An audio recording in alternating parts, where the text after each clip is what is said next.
I know nothing about technology. I know nothing about management. I know nothing about, but the only thing is that you don't have to know a lot of things. You have to find. Have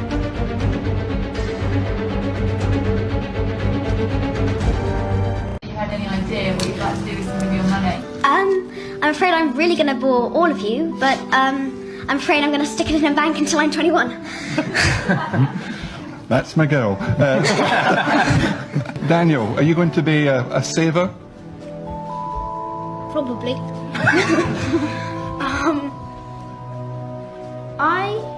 No, I don't have any idea. Rupert? Well, speaking as a wizard, well, we're going to get paid muggle money, and I don't really understand it. When you were 19, did you go for a sound check? Well, I skipped it, which was a terrible mistake. That was a mistake. It was a terrible mistake. I skipped the sound check, and nobody could hear me for the first 3 minutes. But you know what it is, Dave? You've been a stand-up for many years, and you probably get that question when people say, "Oh my God, you're a comedian." Well, what happens if you go out there and you tell your jokes and no one laughs? Nothing happens. You get paid the same. You're not going to die. Nothing bad happens. She said, well, today I found out that 2 weeks ago all of my friends had a party and they didn't invite me, and I only just found out about it today. And when I asked them why they didn't invite me, they said, well, because it was the kind of party that Dr. Justin Coulson wouldn't have approved of. And for those of you for whom the penny didn't drop, I'm Dr. Justin Coulson. And I looked at her and I said, you know, if they didn't invite you to a party that I wouldn't approve of, it sounds like there probably were a few things going on that are not consistent with our values. Was there alcohol being consumed and potentially misused? She said, yes. I said, were there other drugs being consumed and potentially misused? She said, almost certainly. I said, were people disappearing into rooms for intimate encounters that they may or may not regret the next day? She said, possibly. I said, well, I'm really glad you weren't there. And so I said, do we need to revisit the rules? She looked at me and said, Dad, I know why we have the rules. I've been part of the conversations, remember? I said, okay. I said, I want to ask you a tough question. You're nearly an adult. You're a year and a bit off being an adult.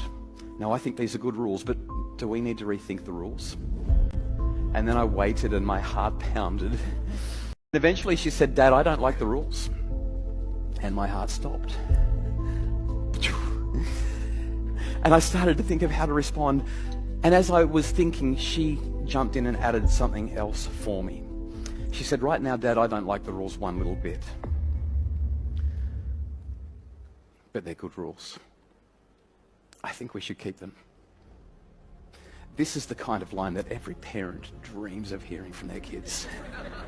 The heavens opened and the angels started singing, and I just wanted to hug her. I was like, yeah. You don't get it by saying, well, damn it, they're good rules and I expect that you will keep them. That's part of being in this family. That's called control.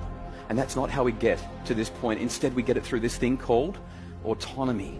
Force creates resistance. But great relationships build autonomy, which allows us to leverage trust, which builds massive influence.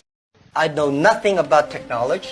I know nothing about management. I know nothing about, but the only thing is that you don't have to know a lot of things. You have to find the people who are smarter than you are. For so many years, I always try to find the people who are smarter than I am.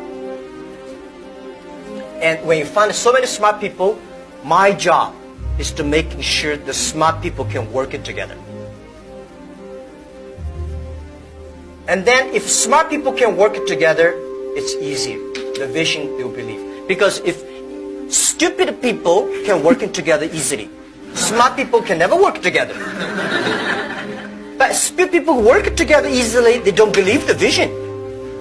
The people who believe the vision, but they don't work together.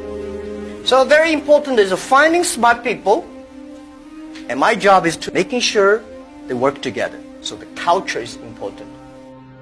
When you and I were brought up, we were told by our parents, save your money, buy a house, never rent. That's not the situation today. To save money with the banks today, at the interest rates that we're receiving, there's $15 trillion that is earning negative money today. Why are you saving it? It's worthless in the bank. You want to use that money. There's $5 trillion in America just in equity in homes, sitting dead, earning nothing. And what they're doing is they're spending money on a house, a place to live, which is fine. I don't mind spending money on a place to live.